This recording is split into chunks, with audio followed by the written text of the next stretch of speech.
पाकिस्तान से जुड़ी एक बड़ी और चौंकाने वाली खबर इस समय सामने आ रही है, जिसने अंतर्राष्ट्रीय स्तर पर भी हलचल पैदा कर दी है। पाकिस्तान के पेट्रोलियम मंत्री अली परवेज मलिक का एक बयान इन दिनों तेजी से वायरल हो रहा है, जिसमें उन्होंने अपने ही देश की ऊर्जा स्थिति को लेकर खुलकर सच्चाई बता दी।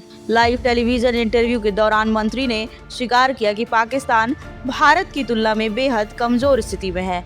उन्होंने साफ शब्दों में कहा कि इंडिया के पास करीब 60 से 70 दिनों तक स्ट्रेटेजिक पेट्रोलियम रिजर्व मौजूद है, जबकि पाकिस्तान के पास मुश्किल से 5 से 7 दिनों तक का ही तेल स्टॉक बचा है। इतना ही नहीं, उन्होंने यह भी माना कि पाकिस्तान के पास कोई ठोस रणनीतिक तेल भंडार नहीं है। यह बयान ऐसे समय में आया है जब मध्य पूर्व में ईरान, इजराइल और यूनाइटेड स्टेट्स के बीच बढ़ते तनाव ने वैश्विक तेल बाजार को हिला दिया है।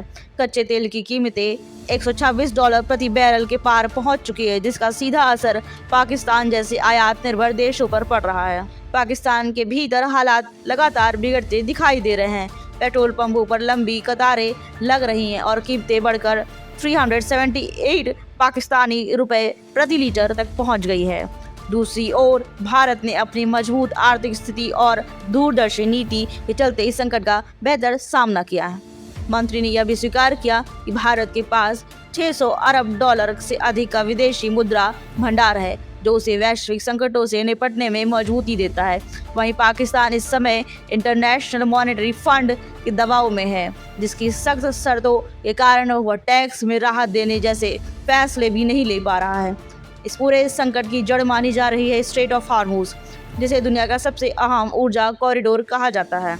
यहाँ बढ़ते तनाव के कारण तेल आपूर्ति प्रभावित हुई है। जहां भारत ने पहले से तैयारी कर रखी थी, वहीं पाकिस्तान आज आपूर्ति संकट से जूझ रहा है।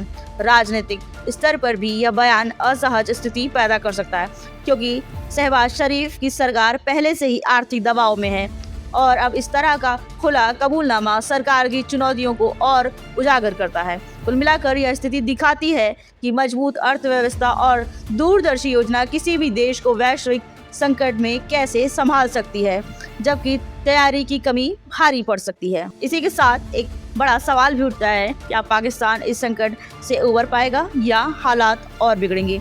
फिलहाल के लिए इतना ही। आप देख रहे थे यह खास रिपोर्ट। नमस्कार।